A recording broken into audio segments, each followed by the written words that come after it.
The village of Dapa sat at the edge of a dying forest, where the trees had grown so old and gnarled that their roots broke through the earth like arthritic fingers clawing upward.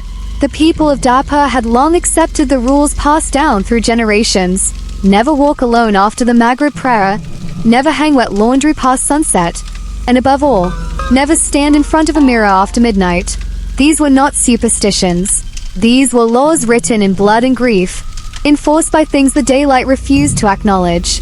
Zara Mirza had broken all 3 rules in 1 week. She was 23, newly arrived from Lahore, a school teacher assigned to the village because no one else had wanted the post. She was the kind of beautiful that made people look twice at doorways she had already walked through. Sharp dark eyes, a laugh that came too easily, black hair that she wore loose and unbraided even in the summer heat. She found the village's warnings charming, the way city people always find the fears of smaller places charming, like quaint furniture that belongs to someone else's house. The mirror incident happened on a Thursday. She had been washing her face well past midnight, unable to sleep in the unfamiliar heat, and she stood before the old bathroom mirror with water dripping from her chin. She noticed nothing at first. Then the candle on the shelf flickered, though the window was closed and there was no wind. And in the yellow stutter of that light she saw a shadow behind her own reflection. Not a human shadow, a shape that was too tall, too thin, with arms that bent at wrong angles, and it was looking at her. Not the way a reflection looks, passively mirroring. It was looking, with intention, with hunger. She spun around.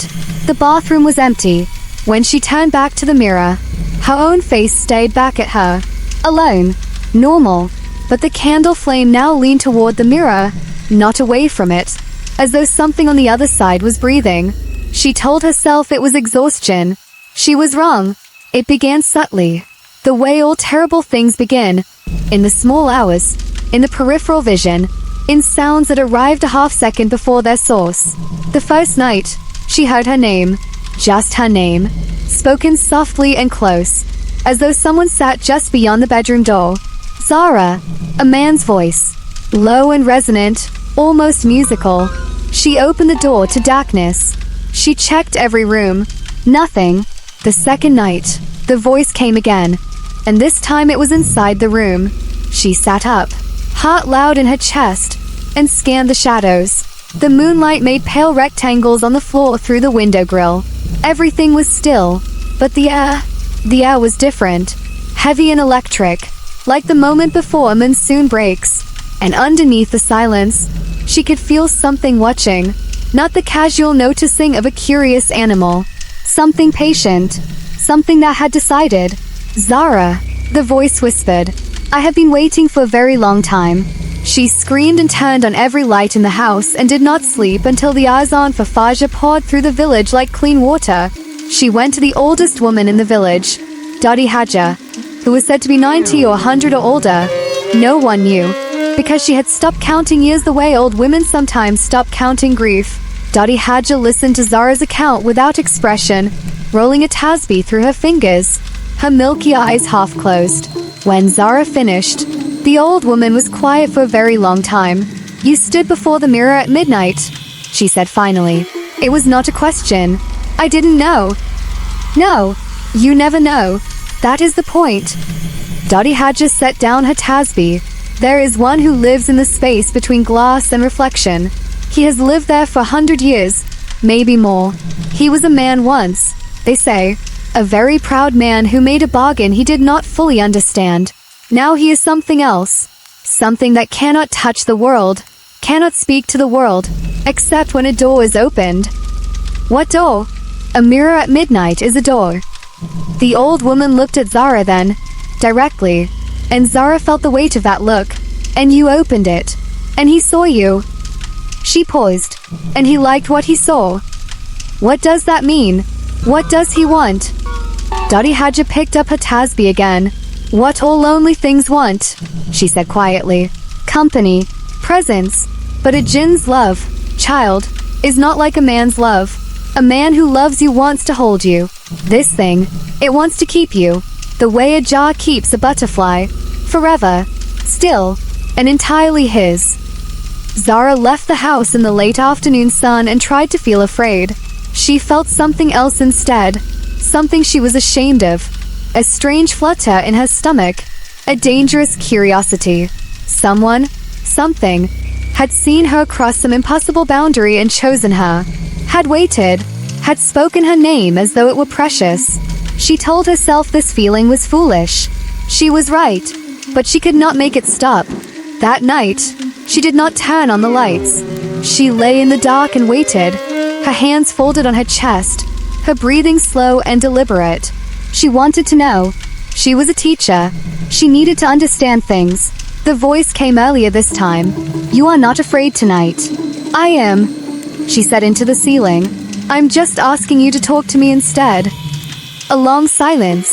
Then, "You are very different from the others." "What others?" "The ones who ran.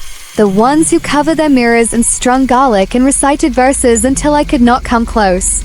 You are the first in 30 years who has spoken to me like I am something worth speaking to." There was something in the voice that she recognized. Not malice. Loneliness. The enormous, ancient loneliness of a thing that exists outside of time and company, that watches life the way a man presses his face against a warm window in winter. "What are you?" she asked. "I was Cameron," the voice said.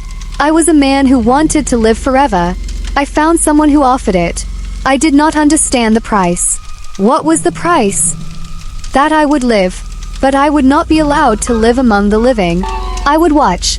I would be close enough to see, to hear, to know, but never to touch, never to be touched, never to be known." A pause. The air in the room grew heavier. "Until you.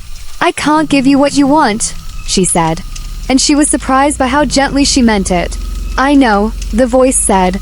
And then, "But I cannot stop wanting it." The haunting changed after that night. It became less frightening and more terrible in a way that was harder to name. The voice did not threaten. It did not scream through walls or slam doors or manifest in the mirrors she had now covered with bedsheets. It simply persisted. It spoke to her as she graded papers, as she cooked, as she tried to sleep. It asked her questions about her life in Lahore, about her family, about what she thought of in the quiet moments between tasks. It listened. It remembered everything she said and brought it back later, carefully, like a collector arranging prized objects. "You told me yesterday that you like rain on tin roofs," it would say. "Last night it rained. Did you hear it?" And she had. She had lain awake listening to it and thought of her mother's house. And she had not known that somewhere in the dark it was listening to her listen to the rain. She began talking to it less, not because she was afraid of it, but because she was afraid of herself.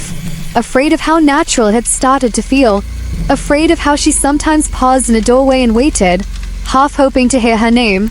She called her sister in the hall. "I think I'm going insane," she said. "Come home," her sister said. "I can't. I signed a contract." But the truth was something else. And she knew it. And she hated knowing it. The breaking point came on the 40th day. She had not heard the voice for 3 days. 3 days of ordinary silence. The kind that should have been a relief but instead sat in her chest like water before a storm. She went back to Dodi Haja. "It's been quiet," she said. The old woman's expression did not reassure her. "When a Jinn goes quiet," she said, "it is not leaving, it is deciding."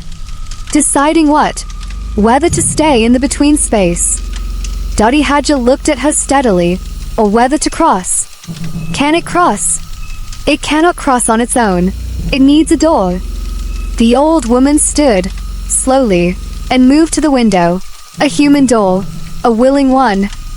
She turned back to Zara. "Has it asked you for anything?" Zara thought. "It asked me once," she said slowly, "to take the sheet off the mirror." Silence. And Dodi Haja's voice was very quiet. "I didn't." "Good." The old woman exhaled. "That is very good. Because if you had, and if you had looked into its eyes while it was present on the other side, it would have been enough. You would have been the door, and it would have come through." She paused. And once something like that is through, it does not go back. That night was the last night. She lay in the dark and the voice did not come gently this time. It came desperate, low and fracturing, like old wood under pressure. "I need you to understand," it said. "I have been alone for 100 years. I have watched generations be born and die and love each other and grieve each other, and I have stood outside of all of it, with my hands against a wall I cannot break. And then you came, and I don't know how to explain what it is like to finally find something worth. Stop, she said. Her voice was firm but not cruel. Stop. The silence was devastated. I'm sorry, she said, and she meant it. I'm sorry for what happened to you. I'm sorry you've been alone, but I can't help you. Not the way you want. Not the way that wouldn't destroy me. She sat up in the dark. You said you were Cameron once. That you were a man. Then be a man. Even now. Even in whatever you are. Let me go. A long silence. If I let you go, the voice said, I will be alone again. Yes, she said. You will.